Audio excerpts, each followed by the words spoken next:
Dans quelques instants, notre conseil municipal débattra du budget prévisionnel de notre commune pour l'année 2024. C'est chaque année l'acte le plus solennel de la vie de notre Assemblée. Il autorise le financement de l'ensemble de nos services publics ainsi que la mise en œuvre des projets d'investissement que nous avons programmés. Ce soir, je souhaite souligner plus particulièrement ce que contient notre budget et ce qu'il finance, notamment le fonctionnement de nos écoles et de notre politique éducative pour 36 millions d'euros, de nos centres de loisirs pour 18 millions d'euros, de nos crèches municipales pour 9 millions d'euros, de nos centres de santé pour 6 millions d'euros. Il finance également notre politique vis-à-vis de la jeunesse pour 5,2 millions d'euros, notre politique culturelle pour 5 millions d'euros ou encore notre politique sportive pour 5 millions d'euros. J'insiste ici sur le fait qu'à l'exception de l'accueil des enfants dans les classes, toutes les politiques publiques que j'ai citées et que nous menons ne sont pas obligatoires, c'est-à-dire elles ne sont pas inscrites dans la loi. Ce qui peut vous paraître naturel, évident, normal, résulte en réalité de choix politiques effectués par la municipalité de Montreuil aujourd'hui et depuis plusieurs générations, et nous les poursuivons aujourd'hui fièrement, nous qui sommes attachés au service public. Quand je dis « nous », je parle des élus de la municipalité, je pense bien évidemment également aux 2800 agents du service public qui travaillent pour notre collectivité et que je remercie. Ces femmes, ces hommes qui font le service public communal, qui font ce qu'ils et elles considèrent être juste et dans l'intérêt des Montreuilloises et des Montreuillois. Ainsi, à l'heure où nous nous apprêtons à voter le budget, je veux les saluer, les remercier chaleureusement pour leur engagement quotidien. Le contexte dans lequel nous avons préparé ce budget est difficile, car, comme les ménages, notre commune subit l'inflation. Depuis 2021, l'inflation étouffe nos capacités financières. Nous maîtrisons l'augmentation de nos dépenses de fonctionnement en les contenant à un rythme plus faible que l'inflation elle-même. Malgré tout, nous pouvons affirmer que l'inflation seule est responsable d'environ 90% de l'augmentation de nos dépenses de fonctionnement depuis 3 ans, soit près de 22 millions sur 24 millions d'euros. En parallèle, nos recettes n'augmentent pas aussi vite, leur rythme étant nettement inférieur à l'inflation. C'est notamment la conséquence de la crise immobilière induite par la difficulté des ménages à contracter un prêt immobilier. La chute des ventes dans le secteur immobilier érode nos droits de mutation qui diminuent de 2,2 millions d'euros cette année. Enfin, les annonces du gouvernement sur la réduction du déficit public par le seul et unique levier de la réduction des dépenses publiques sont délétères. Plutôt que d'aller rechercher des recettes nouvelles parmi les 153 milliards d'euros de bénéfices des entreprises du CAC, le ministre de l'économie a annoncé au moins 20 milliards d'euros supplémentaires d'économies dans le budget de l'État en 2025 et que les collectivités locales seraient mises à contribution. La semaine dernière, un dîner réunissant la majorité présidentielle à l'Élysée donnait la tonalité des idées envisagées pour mettre à contribution les collectivités locales. Dans le viseur, la diminution de la compensation de la taxe d'habitation, pourtant les mêmes avaient promis la main sur le cœur que jamais, au grand jamais, il ne toucherait à la compensation de la taxe d'habitation, ou, autrement dit, comment diminuer nos marges de manœuvre déjà limitées et nous contraindre à réduire les services publics que nous déployons pour répondre aux besoins de la population. Cette situation est indécente, particulièrement dans cette période. D'une part, nous vivons ces dernières semaines au rythme de la formidable mobilisation des enseignants, des parents et des élèves qui se battent pour obtenir un plan d'urgence pour l'école publique en Seine-Saint-Denis. Nous les soutenons, bravo à elles et eux.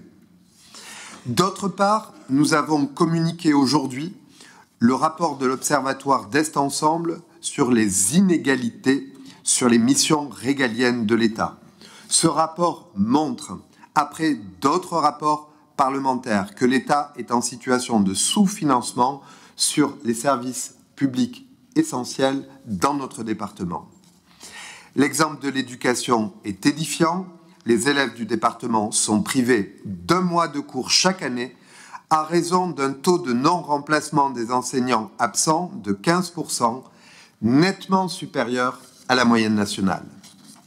Cette situation est elle-même aggravée par la prévalence élevée d'enseignants contractuels et de jeunes enseignants, dont c'est le premier poste dans notre département. Le turnover y est donc plus élevé, exacerbant les difficultés dans un département où près de la moitié des élèves sont scolarisés en REP et en REP+. L'injustice vécue dès les bancs de l'école se poursuit quand on la quitte, sur l'emploi, sur la justice, sur la police, sur l'accès aux droits. Malgré les bonnes intentions du Premier ministre Édouard Philippe en 2019 au lancement du plan État fort dans notre département, le compte n'y est pas. Il disait, je cite de tête, la Seine-Saint-Denis ne se contentera pas de mots, elle veut des actes. Force est de constater que 5 ans après, nous en sommes toujours au stade des mots. La situation, disais-je, est particulièrement indécente car c'est dans ce contexte que le gouvernement annonce resserrer la vis sur le dos des collectivités alors même que le service public communal est le point d'ancrage, de confiance pour la population et que nous sommes les principaux contributeurs de l'investissement dans notre pays. Nous sommes à l'heure où nous avons besoin de plus de services publics, pas moins.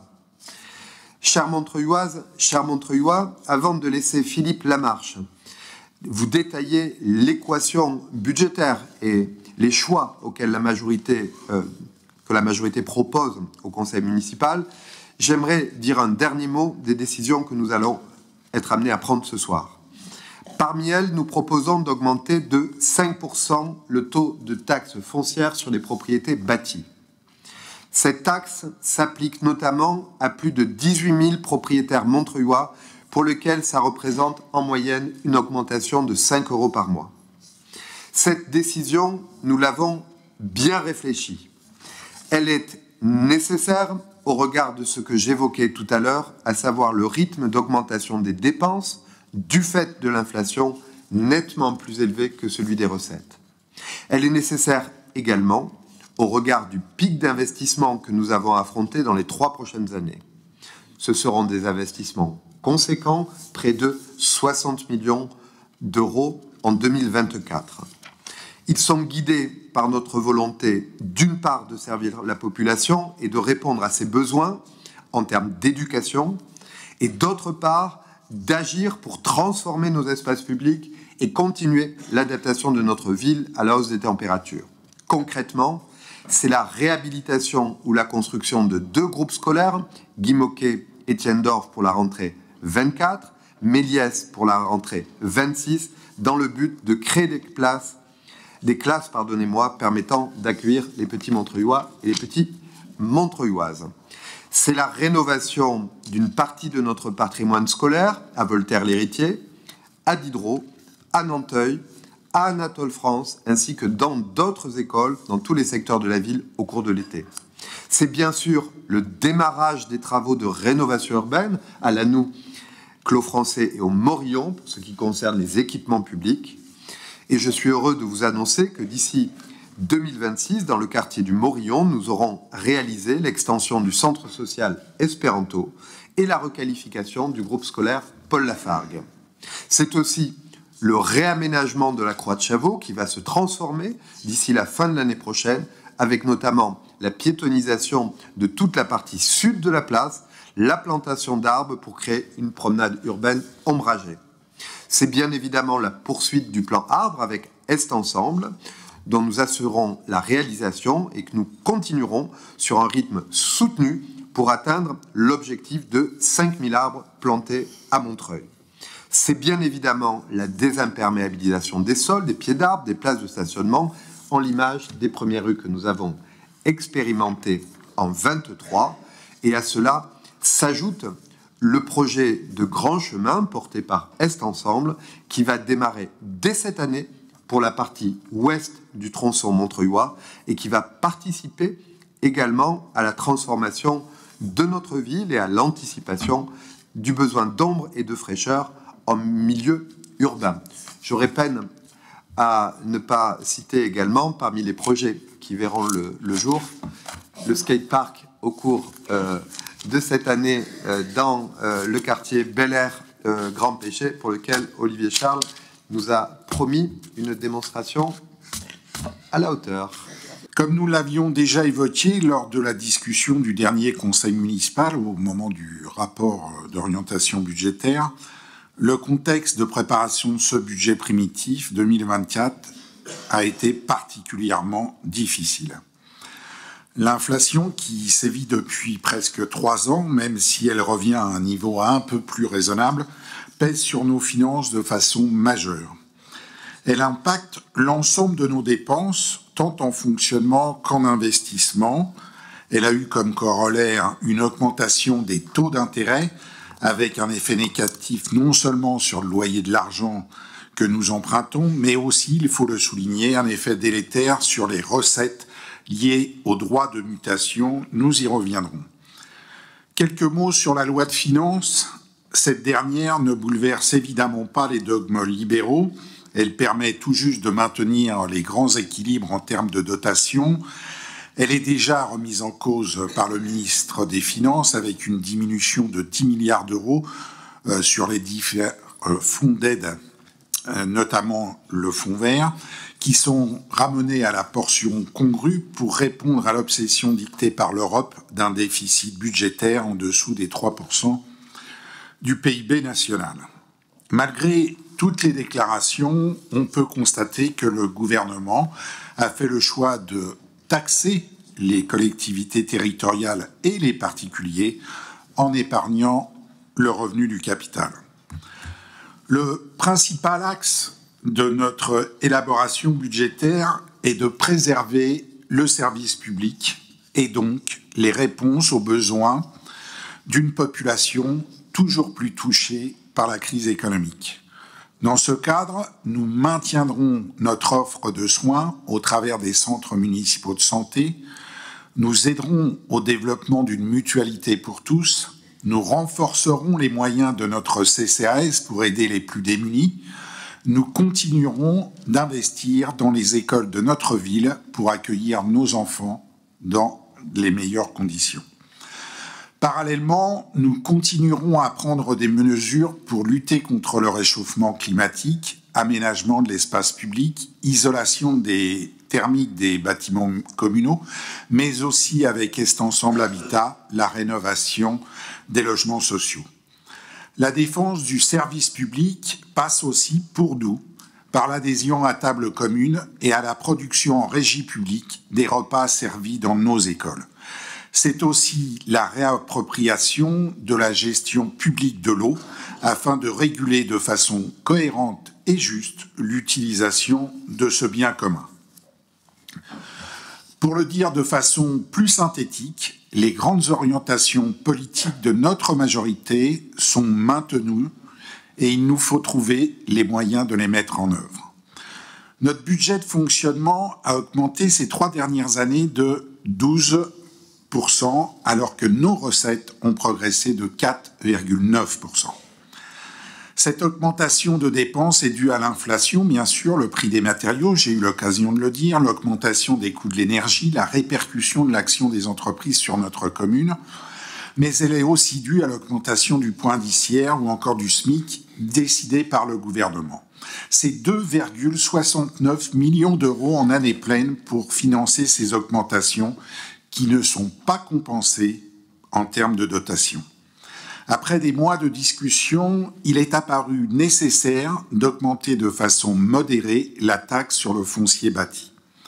Comme toutes les communes d'Est Ensemble, à une exception près, je vous renvoie au document de séance, pages 11 et 12, nous sommes contraints d'appliquer une augmentation de 5% de la TFB afin de faire face à nos dépenses obligatoires, construction d'écoles par exemple, mais aussi de financer un plan d'investissement à la hauteur des besoins de notre ville.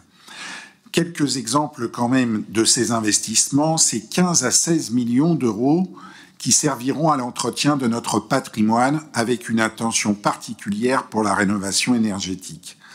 Près de 50 millions d'euros seront nécessaires pour la rénovation et la création des établissements scolaires d'ici à la fin du mandat. Les sites principaux sont Guimauquet et Stiendorf, la construction d'une nouvelle école sur le Haut-Montreuil-Méliès, ou encore l'ouverture de nouvelles classes à Nanteuil, Voltaire, Anatole France, ou encore sur le groupe scolaire d'Hydro. Notre lutte contre le réchauffement climatique se poursuivra avec la plantation des 5000 arbres en collaboration avec Est Ensemble. Et enfin, l'aménagement d'espaces verts le long du tramway, ou encore la désimperméabilisation des sols, notamment des pieds d'arbres, nous permettent aujourd'hui de dire notre investissement dans la lutte contre le réchauffement climatique. Pour permettre ce plan d'investissement de 35 à 40 millions d'euros en 2024, un recours modéré à l'emprunt sera peut-être nécessaire. C'est pourquoi nous inscrivons à ce budget primitif un montant maximum de 5 millions d'euros d'emprunts supplémentaires. Rappelons que depuis 8 ans, l'encours de la dette a baissé continuellement, passant de 217,9 millions d'euros à 205,6 millions d'euros fin 2023. Cela nous permet de réendetter légèrement la ville tout en respectant l'indicateur des 12 ans de remboursement total de la dette. À ce moment de mon exposé, je voudrais faire un focus sur les recettes liées aux subventions.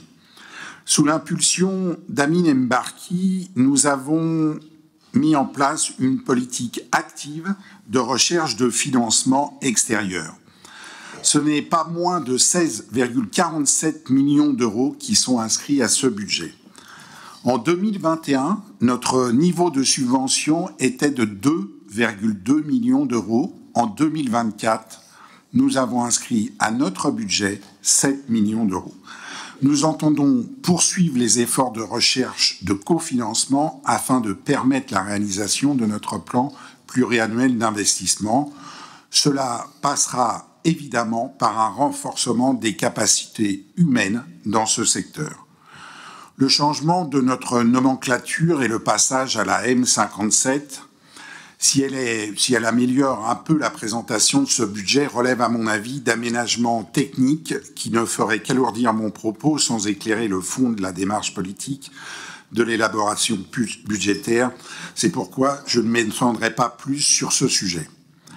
Pour résumer mon propos à l'introduction de ce débat, et je l'espère à l'adoption de ce budget primitif 2024, je retiendrai 5 éléments saillants. Maîtrise de nos dépenses de fonctionnement, élaboration d'un plan d'investissement réaliste au regard de nos moyens, respectant nos engagements politiques, augmentation de 5% de la TFB, recherche active de financement externe, recours à l'emprunt à hauteur maximum de 5 millions d'euros si nécessaire. La priorité incontournable de notre mandat pour les socialistes, c'est bien sûr l'éducation. La construction de nouveaux groupes scolaires pour accueillir les enfants d'abord. Depuis le précédent mandat, les écoles livrées ou à venir sont nombreuses. Il y a l'école Louis et Madeleine Audru, Marceau, Angela Davis, les classes Nanteuil, le groupe scolaire Voltaire-Héritier pour permettre la rénovation de la maternelle, l'école Méliès, le groupe scolaire Guy Môquet d'Estienne d'Orve, l'école d'Hydro. Cette longue liste permet de prendre la mesure de l'importance de la mobilisation sans précédent de moyens qu'il faut réunir pour faire face à ces dépenses d'investissement obligatoires. Au-delà des travaux de construction, il faut également financer les travaux d'entretien ou de rénovation de notre patrimoine scolaire, où la priorité est mise à l'isolation thermique des bâtiments, en particulier en mettant l'accent sur les fenêtres, comme cela a été fait dans les groupes scolaires Daniel Renoux ou Paul Lafargue. Le bâti, c'est essentiel, mais ce n'est qu'un volet de notre politique scolaire. Et à ce titre, nous voulons saluer le travail de Dominique Attia et à travers elle des équipes de l'éducation. À cet égard, le budget de la ville permet la réalisation de l'engagement municipal d'une ATSEM par classe dans les petites et moyennes sections de maternelle.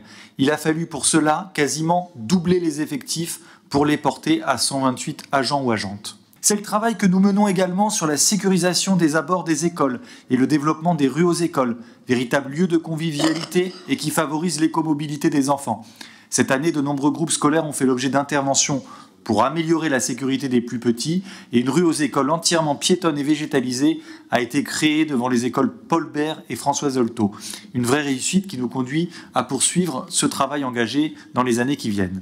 C'est le travail mené pour l'apprentissage du vélo pour les plus petits, avec la création d'une piste d'apprentissage et la mise en œuvre du savoir rouler à vélo qui conviendra de généraliser.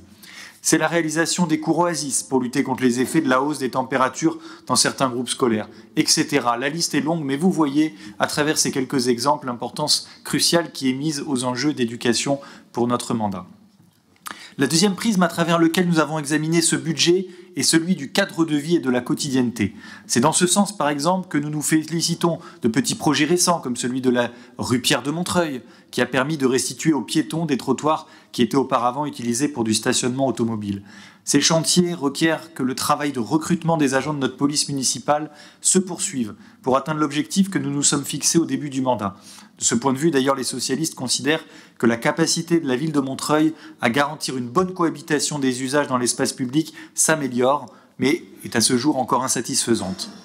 C'est le sens d'ailleurs des crédits qui sont alloués à la gestion urbaine de proximité et qui trouvent désormais un rythme permettant d'être efficace dans la résolution des irritants du quotidien ou des réalisations du budget participatif, dont les projets sont issus du vote des habitants et qui se poursuivent cette année. Là encore, de nombreux projets d'amélioration du cadre de vie, de développement du vélo, de végétalisation ont été plébiscités par les habitants et témoignent de l'attachement des Montreuillois aux politiques d'amélioration du cadre de vie. Commençons par les regrets et les points de vigilance pour l'avenir. La réduction des dépenses de fonctionnement. Nous les réduisons de 500 000 €. En l'occurrence, cette baisse touchera la masse salariale de la ville. C'est une décision difficile et elle nous interroge concernant les forces vives dont certains des services de la ville sont insuffisamment pourvus. Le service médiation, par exemple, est trop réduit pour une ville de notre taille, alors que les besoins en médiation sont de plus en plus importants, notamment auprès des jeunes, notamment sur cultiver la paix, savoir faire avec nos conflits, ça s'apprend. À titre d'exemple, le service médiation sociale de la ville de Clichy, forte de 65 000 habitants, dispose de 14 médiateurs, soit plus du double de notre ville. Quant aux ressources humaines dédiées aux différents secteurs des transitions écologiques, ils sont sous-dotés pour répondre suffisamment aux besoins de la ville et à nos ambitions politiques. Il ne suffit pas de déclarer l'état d'urgence climatique, il faut aussi affecter les moyens nécessaires aux transitions. La fiscalité, il nous est proposé ce soir d'augmenter le taux de la taxe foncière de 5%. Nous allons voter cette augmentation. Cependant, en pesant les pour et les contre de cette décision, notre groupe affirme qu'il aurait été intéressant de porter ce taux à 7% si les 2% d'écart avaient été fléchés vers la rénovation énergétique du bâti de la ville, et notamment celle de nos écoles qui ne font pas encore l'objet d'une réhabilitation. Cette différence, en effet, aurait demandé un effort supplémentaire d'environ 50 € par an aux familles pour un ménage vivant dans un 50 mètres carrés. Mais dans les prochaines années, elles auraient été garantes d'une meilleure qualité de vie pour les élèves et la communauté éducative de groupes scolaires en attente de rénovation. Agir pour le climat, c'est agir pour le porte-monnaie de la municipalité et le bien-vivre des habitants de demain. Les investissements. Je souhaite ici pointer le trop faible niveau des moyens apportés à la délégation dont j'ai la charge, l'entretien de la voirie. En raison de nombreux facteurs, mouvement des sols montreuillois, augmentation du passage de camions liés au chantier du Haut-Montreuil, etc., la voirie montreuilloise est dans un mauvais état. Je sais à quel point la réfection de cette voirie est onéreuse, mais j'alerte sur le trop faible niveau d'investissement du service. Certains points de rencontre entre piétons, cyclistes, automobiles et camions sont accidentogènes, en raison de profonds nids de poules apparus au cours des derniers mois. Dernier point sur lequel nous souhaitons insister, l'absence de budget genré dans ce qui nous est présenté. Montreuil était précurseur sur ce dossier, qui est nécessaire afin d'évaluer concrètement nos politiques publiques au prisme du genre. Nous souhaitons que ce travail puisse être repris dans les prochains mois. Le budget 2024 est équilibré en ayant recours à une augmentation de 5% du taux de la fiscalité.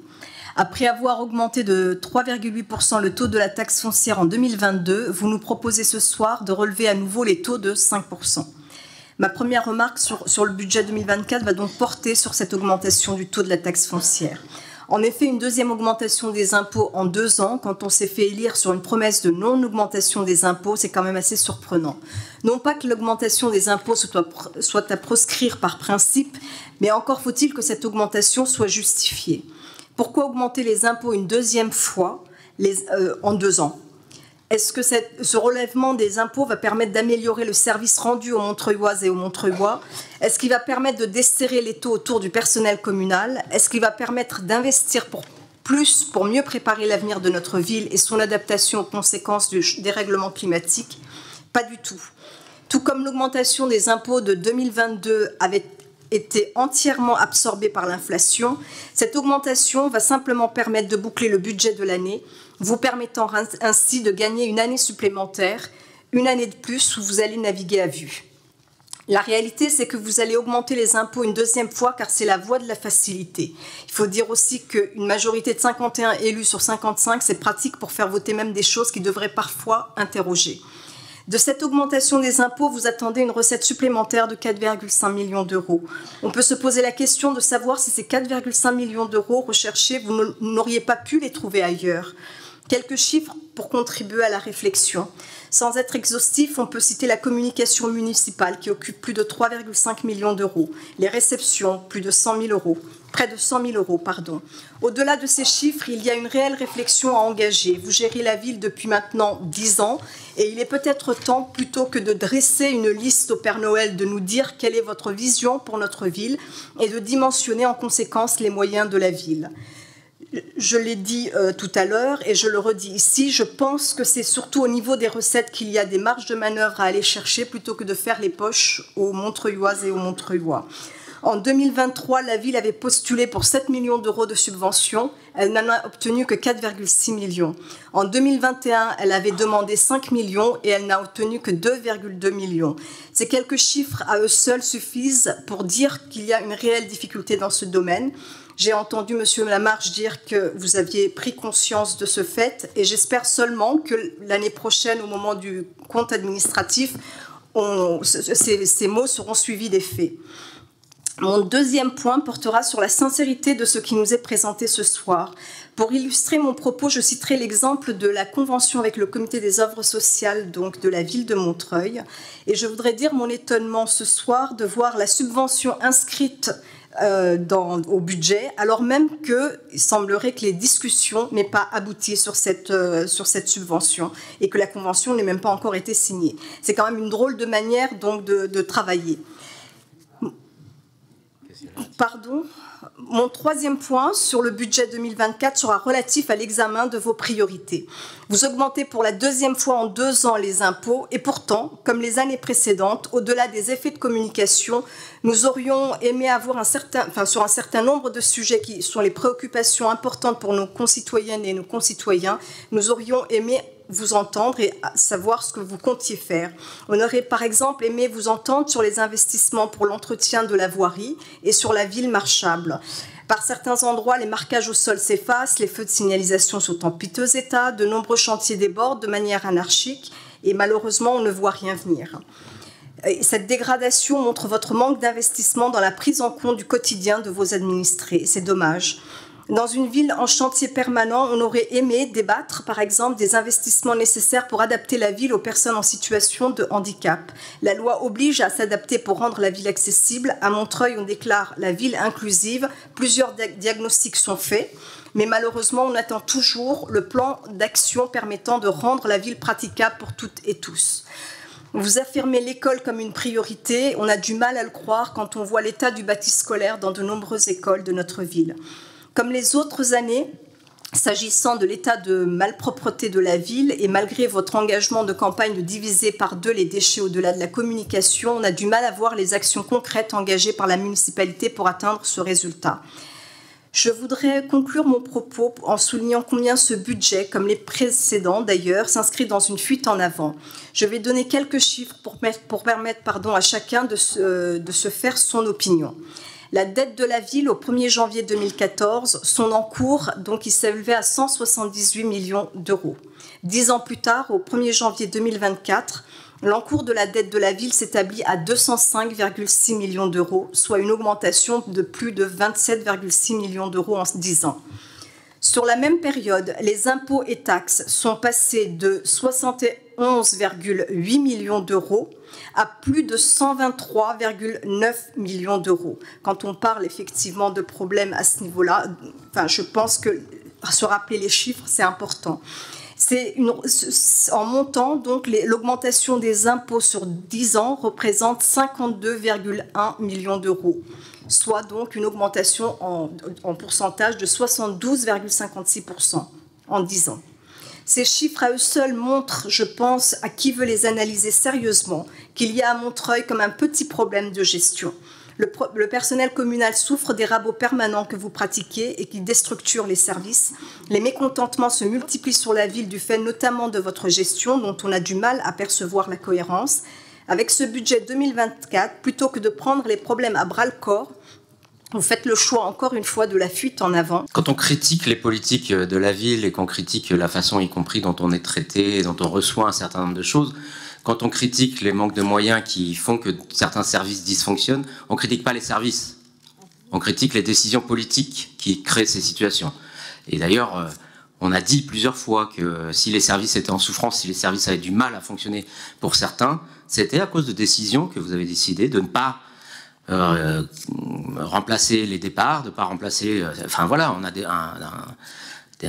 effectifs budgétaires qui sont largement vacants. Et donc, voilà, c'est une décision. Vous travaillez sur la réduction de la masse salariale, ça entraîne des souffrances et des choses pour les services. On le critique, mais ce n'est pas une critique des services, c'est une critique de votre politique. Au passage, voilà, il y a des... Voilà, c'est pas la faute des services si pendant des années, vous avez refusé de nous donner la programmation pluriannuelle des investissements qui est nécessaire pour travailler sur un budget, et qu'il aura fallu que le tribunal administratif finisse par programmer une audience pour qu'on obtienne cette programmation pluriannuelle, pour que tout d'un coup, ce que vous déclariez encore le mois dernier comme n'existant pas, nous soit envoyé dans sa 8e version, je crois, ce qui prouve que ça existait depuis un moment, il me semble. Voilà, fin de la parenthèse. En tout cas, il y a clairement un sujet important ce soir, qui tourne autour finalement de la question de l'impôt pour quoi faire et du consentement à l'impôt. Vous augmentez les impôts. Alors, vous les augmentez de 5% pour ce qui est du taux, mais vous avez oublié quand même de rappeler que, par ailleurs, l'inflation, il en est tenu compte par le rebasage annuel qui fait que, qu'il y ait ou non augmentation des taux, l'État augmente la valeur locative des biens. L'an dernier, il n'y a pas eu d'augmentation des taux, mais il y a eu un rebasage de 7%. Donc, ça fait une augmentation des recettes fiscales de la ville. Donc, cette année, il va y avoir un rebasage de 4% et une augmentation de 5% des taux. Donc voilà, c'est ça la réalité. Et donc, la gauche, historiquement, n'est pas contre l'impôt. Elle a même souvent considéré que c'était même la différence avec la droite. Alors, elle est plutôt pour l'impôt progressif, ce qui n'est pas le cas, en l'occurrence, de la taxe foncière, mais elle n'est pas contre l'impôt. Sauf que quand il n'y a rien en face de l'impôt nouveau, qu'il n'y a pas d'amélioration de la situation Les Montreuillois, enfin, j'aimerais vraiment savoir dans le budget qui nous est proposé, ce que les Montreuillois auront en plus ou en mieux par rapport au fil de l'eau, par rapport à ce qu'il y avait l'an dernier. Et pour qu'il y ait consentement à l'impôt, encore faut-il qu'on sache pourquoi on le paye et ce que ça va améliorer dans la vie des gens. Là, vous utilisez ça juste parce que vous bouclez votre budget, parce que c'est le seul moyen que vous avez de boucler votre budget sans aucune amélioration pour les gens. Vous baissez tendanciellement la masse salariale, vous restez sur un niveau d'investissement dont plusieurs d'ailleurs des collègues ont dit qu'il n'était pas à la hauteur de ce qu'on aimerait faire théoriquement. Au passage, je serai encore plus dur que ma collègue Choukri Younis sur l'insincérité budgétaire. Plusieurs d'entre vous ont dit qu'il y aura 31 millions de dépenses d'impôts. Ce qui est inscrit au budget, c'est 60 millions. Le maire l'a dit tout à l'heure. Pourquoi inscrire 60 millions quand on sait qu'on n'en fera que 31? Pourquoi nous faire voter un montant maximal de recours à l'emprunt de 32 millions, c'était même 52 millions l'an dernier, quand on sait qu'on n'en fera qu'une quinzaine de millions, et qu'on le dit d'ailleurs? Ça s'appelle de l'insincérité budgétaire. Et en fait, ça nous empêche de savoir, en votant ce budget, pourtant on est au mois de mars déjà, fin mars, de savoir ce que vous allez prioriser ou non dans l'investissement. J'espère que certains des collègues de la majorité le savent, mais nous, on ne sait pas. Donc on nous demande de voter un budget où sont inscrits 60 millions d'euros d'investissement, dans lesquels vous déciderez d'en faire 31, mais on ne sait pas quoi. On ne connaît pas vos priorités, on ne connaît pas vos choix, on ne connaît pas les décisions qui seront prises. Si ça se trouve, vous ne savez pas non plus, vu la manière dont vous fonctionnez un peu à la godille par moment. Donc, ce n'est pas une manière éclairée de voter un budget.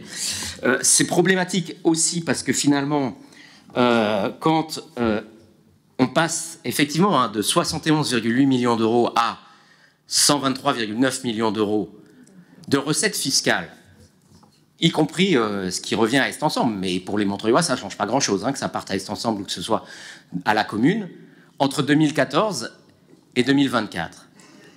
On se souvient peut-être, pour certains, de la crise qu'avait créée l'augmentation d'impôts en 2010 par Dominique Voynet, ce qui avait conduit d'ailleurs une partie de sa majorité à sortir de la majorité. Mais vous le dites vous-même, en le reprochant d'ailleurs à mot couvert, Dominique Voynet, dans la foulée, a fait un programme d'investissement jamais vu dans l'histoire de la commune, et en tout cas jamais revu depuis. Or, vous faites des augmentations, 2 augmentations d'impôts, après avoir promis qu'il n'y en aurait pas, et on ne voit pas ce que ça va améliorer pour les investissements. C'est indigent sur... Il n'y a pas de politique de décarbonation, il n'y a pas d'investissement majeur sur la décarbonation de notre ville. Alors c'est vrai, par contre, sur la vidéosurveillance, ça a continué à monter. Fut un temps où ça aurait été un vrai débat à gauche, la question de faire plus ou moins de vidéosurveillance. Manifestement, ici, c'est l'ordre règne. Il n'y a pas non plus de politique sociale à proprement parler. Je veux dire, la ville d'Ivry a décidé, en milieu de mandat, de faire sa 2e moitié de mandat sur la création d'un vrai filet de sécurité sociale pour tous ses habitants et en le ciblant sur les plus précaires de ses habitants, y compris ceux qui sont en dehors de tous les dispositifs d'aide sociale. Bon, ça a au moins le mérite d'être clair, et au moins, s'il y avait ça, on se dirait, bon bah voilà, pourquoi on paye des impôts? Il n'y a rien de ça ici. Ici, quand il y a une situation d'urgence avec des dizaines de travailleurs migrants qui sont à la rue un soir parce qu'il y a eu un incendie dans leur foyer, la ville dit on n'a pas de dispositif d'urgence pour au moins qu'ils ne passent pas la nuit dehors, et ils se retrouvent à être hébergés dans un gymnase à Ivry. Ça, c'est une politique sociale de gauche? Ici, quand des familles, des enfants sont menacés de se retrouver à la rue parce qu'il y a un squat qui va être expulsé par la police à la demande du propriétaire, la ville ne bouge pas le petit doigt. La ville n'a même pas des logements d'urgence à mettre à la disposition, ne serait-ce qu'un temps, le temps que l'État fasse son travail pour mettre à l'abri ces gens. Voilà, donc à un moment, s'il y avait au moins des politiques publiques dignes de ce nom en face de cette augmentation d'impôts, il n'y aurait pas de souci. Mais ce n'est pas le cas. Et en plus, les politiques qui sont mises en face, dans le budget, on ne sait pas réellement lesquelles seront faites ou pas faites, puisque il y a des dizaines de millions d'écarts entre ce que vous annoncez et ce qu'on verra au compte administratif l'année prochaine. Donc, comment voulez-vous qu'on puisse vous faire confiance sur ce qui est dans ce budget? Comment voulez-vous qu'il y ait un consentement à l'impôt de la part des habitants de Montreuil quand eux-mêmes ne peuvent pas savoir ce que ça va donner comme nouvelle politique publique? Et le pire, c'est qu'en plus, les tarifs qui leur sont demandés en tant qu'usagers des services publics locaux augmentent aussi. Et ils vont augmenter parce que vous pouvez vous raconter toutes les histoires que vous voulez sur la cantine. Les prix ont augmenté, et c'est pas à cause de la Sogeres.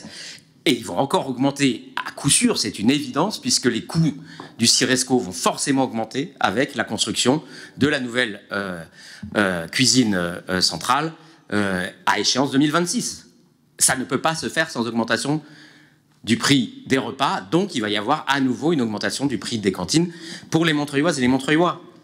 Donc, double peine, hein, impôts et tarifs municipaux, pas vraiment de désendettement et pas de nouveaux investissements. Ça veut dire que les 4 leviers qui sont à disposition, il y a en fait, il n'y a que ceux qui touchent les familles et les ménages qui sont utilisés. Le reste, en fait, continue à volo, sans amélioration, ni pour les agents, ni pour les habitants, dans leur vie quotidienne, ou au moins sur le futur, grâce à des investissements un peu ambitieux.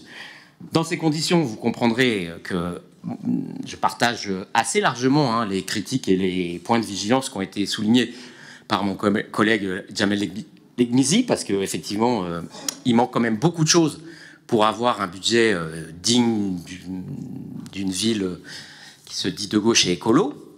Pas de budget genré, pas de budget vert, pas de vrais investissements sur la décarbonation, pas de vrais investissements sur la dépollution des sols.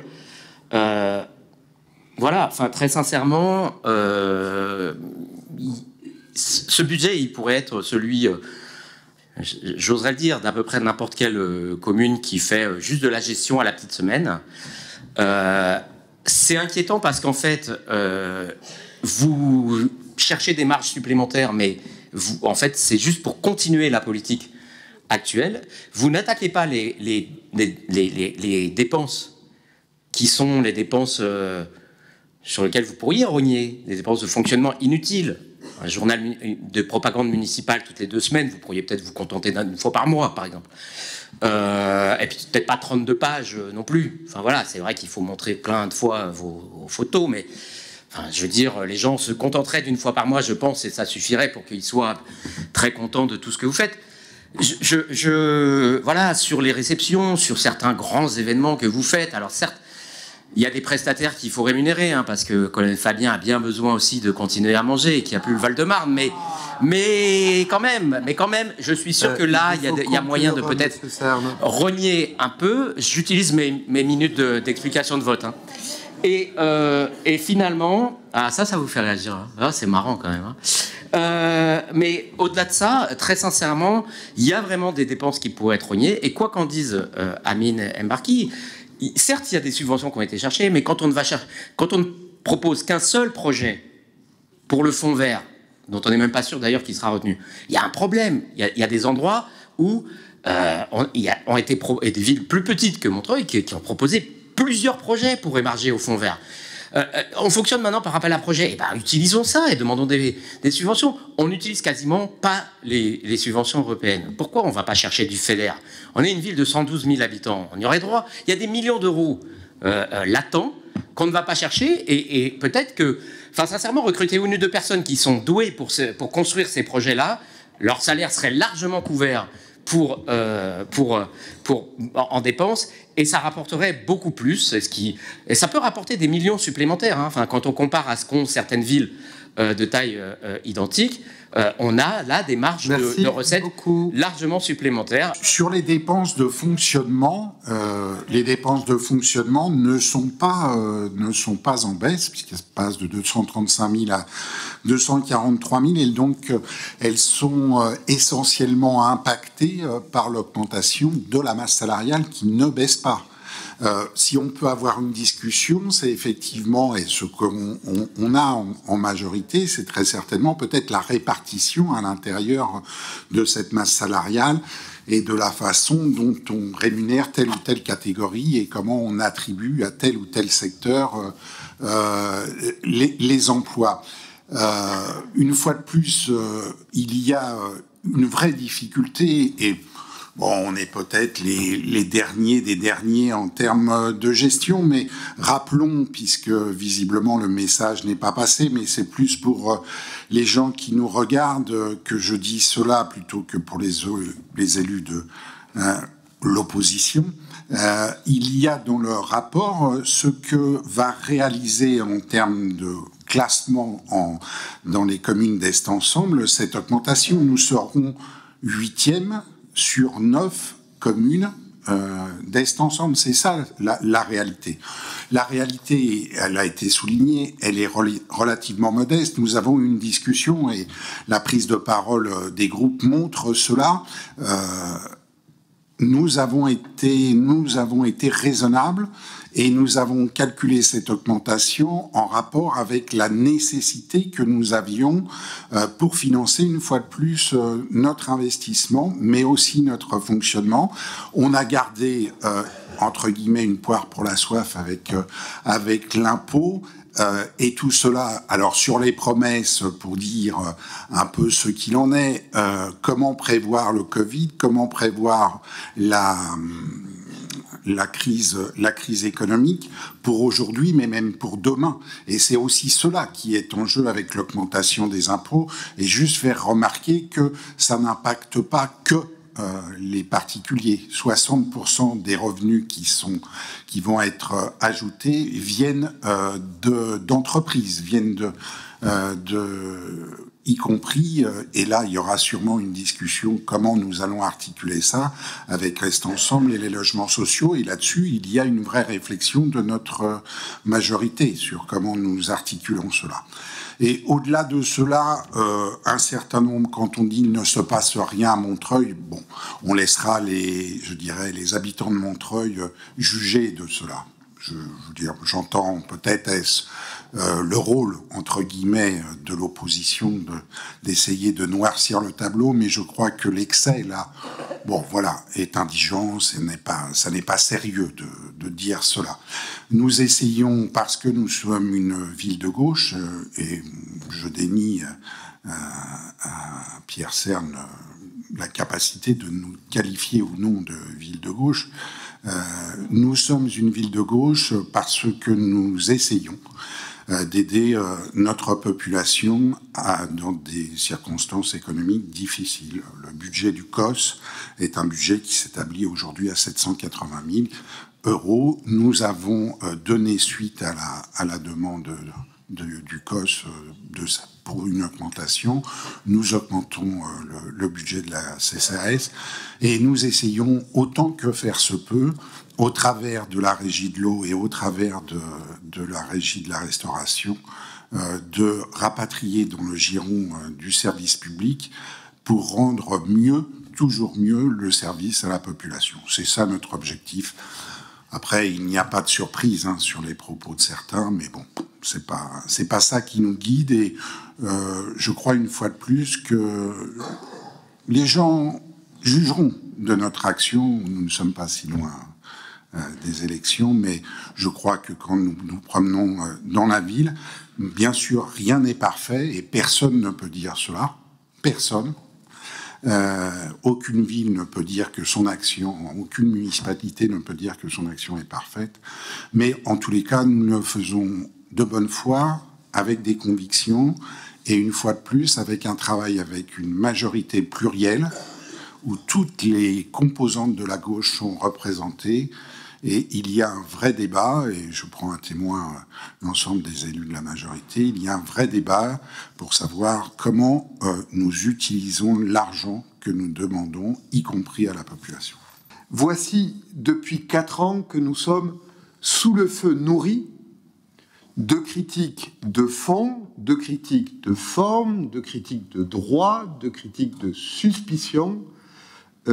Depuis 4 ans, conseil municipal budgétaire après conseil municipal budgétaire, mais conseils municipaux après conseils municipaux, la majorité que je représente et que j'ai l'honneur de conduire est en permanence l'objet d'une critique négative extrêmement virulente, et c'est là le rôle naturel de l'opposition qui distribue les mauvais points avec, disons, générosité.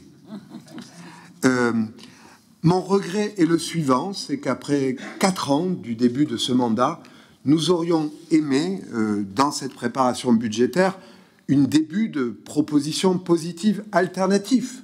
Je ne demande pas un budget, un contre-budget, un budget alternatif, mais peut-être déjà quelques propositions qui nous permettent de débattre autrement que négativement. Et c'est sans doute le regret qu'ont eu l'occasion d'exprimer en aparté beaucoup d'élus et parfois beaucoup de téléspectateurs sur ce qui se passe dans ce Conseil, c'est la difficulté de parler politique alternative, c'est-à-dire de se confronter non pas sur seulement des critiques négatives, mais sur des propositions alternatives, sur un projet alternatif pour la ville de Montreuil, car au fond, vous nous dites souvent que vous ne comprenez pas quel est notre projet, quelle est notre vision, quel est le sens de notre action, que nous avons pourtant l'impression de défendre conseils municipaux après conseils municipaux, mais au fond, après 4 ans, nous aimerions savoir quel est le vôtre. Je rappelle qu'on a quand même dit un certain nombre de choses sur le manque en matière de pollution des sols, de décarbonation, d'écoles, enfin, de pistes cyclables à d'autres conseils municipaux. Enfin, dire qu'on ne propose rien, c'est quand même assez... c'est fort de café, voilà, plutôt que gonfler, c'est fort de café. Mais bon, quand il s'agit de nous critiquer, tout est bon. Je rappelle aussi que j'avais pris l'habitude de présenter des amendements sur le budget et que vous les faites, monsieur le maire, rejeter en bloc sans débat à chaque fois. Donc ça limite un peu l'intérêt. Vous voulez une discussion politique sur les projets, mais vous n'ouvrez jamais le débat quand on propose quelque chose. Du coup, ça... Et vous faites rejeter en bloc. Donc dans ce cas-là, quel est l'intérêt de faire des propositions sous forme d'amendement, par exemple? Vous ne voulez pas de discussion avec l'opposition, vous considérez que quoi qu'on dise, de toute façon, ça n'a aucun intérêt. On a vu la réponse de monsieur Lamarche, qui est à la fois méprisante, injurieuse. Bon, qu'est-ce que vous voulez que on ouvre des discussions? Et pourtant, c'est pas faute d'essayer, vraiment. On vous fait des propositions. Il y a des questions qu'on vous pose qui sont clairement, qui portent en creux un certain nombre de choses qu'on vous demande. Quand on vous demande d'avoir des logements d'urgence pour les situations comme celles devant lesquelles on va se retrouver probablement dans les jours qui viennent avec des squats, ou comme on peut s'y retrouver avec quand un foyer de travailleurs migrants brûle, c'est des propositions. Quand on parle des Roms, il y a eu des propositions. Quand on parle d'un certain... Enfin, franchement, dire qu'on ne fait pas de propositions, c'est vraiment pas vrai. Surtout quand vous trouvez qu'en plus on parle trop. Donc, sincèrement, à un moment, il va falloir savoir nous donner 10 minutes pour faire tout le budget d'une ville de 112 000 habitants qui fait 500 pages et nous dire vous devriez présenter un contre-budget. Voilà, fallait oser la faire, vous avez osé, mais après tout, il paraît que c'est à ça qu'on reconnaît. Voilà. Je mets à présent le budget primitif au vote, qui est pour,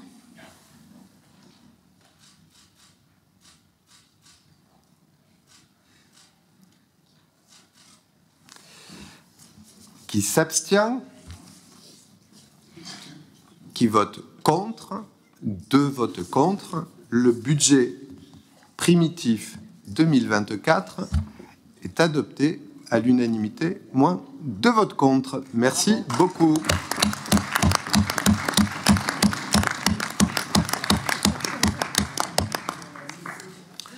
Nous passons à la délibération numéro 5 pour les votes des taux de fiscalité directe locale pour l'année 2024. Je mets aux voix la délibération. Qui est contre? Qui s'abstient? Qui vote pour? Proposition adoptée à l'unanimité, moins 2 votes contre.